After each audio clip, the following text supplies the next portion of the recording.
கிறிஸ்துவுக்குள் பிரியமானவர்களே, இந்த நாளுக்கான தினசரி தியான வசனம் மத்தேயு எழுதின சுவிசேஷம் 24வது அதிகாரம் 12வது வசனம்.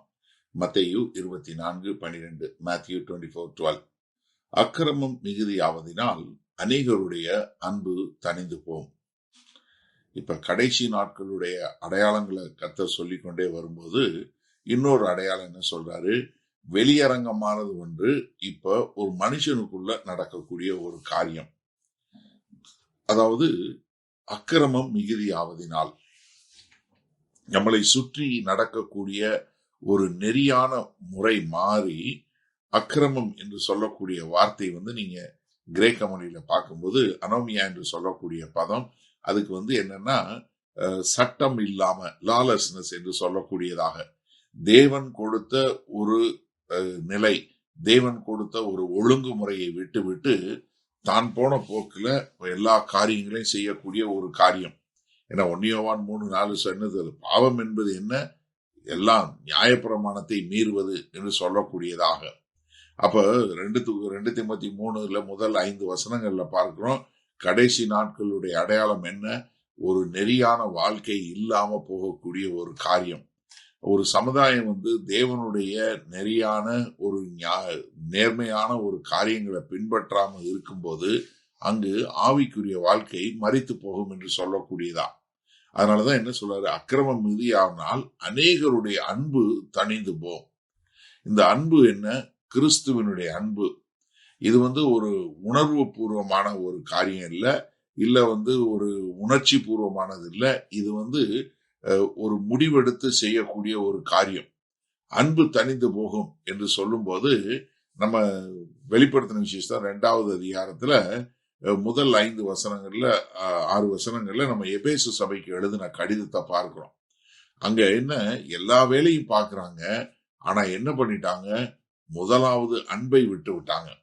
அப்ப அன்பை விடுறது என்பதுங்கிறது அன்பு தணிந்து போகுங்கிறதுக்கு ஒரு அடையாளத்தை பார்க்கக்கூடியது. ஆதி திருச்சபையில கடிதம் எழுதும் போதே எபிரேயர் நிறுவனம் 10வது அதிகாரம் 25வது வசனம் சொல்லும் போது என்ன, நீங்க ஒரு சபை கூடி வருவதை விட்டு விடாதீங்க. காரணம் என்ன? அன்பு ஒருவரை ஒருவர் அன்பில் ஏவுவதற்கும் நற்கிரியை செய்வதற்கும். அப்ப என்ன, எங்க அன்பு சாகுதோ அங்க என்ன ஆகும்? பாவம் ஒரு எல்லாராலும் அங்கீகரிக்க கூடியதா இருக்கும். பரிசுத்தங்கிறது ஒண்ணுமில்லாம போயிடும். அப்ப அக்கிரமம் கூட கூட மனுஷனுடைய சுய காரியங்கள், சுயத்தை குறிச்ச காரியம் கூடிக்கிட்டே போகும். அப்ப என்ன ஆகும்? ஒரு விலைக்கரையம் செலுத்தக்கூடிய ஒரு அன்பு என்பது ரொம்ப அதிகமானதா ஒண்ணுமில்லாம போயிடும். அப்ப அன்பு தணிந்து போகக்கூடிய ஒரு காரியம் பார்க்கிறோம்.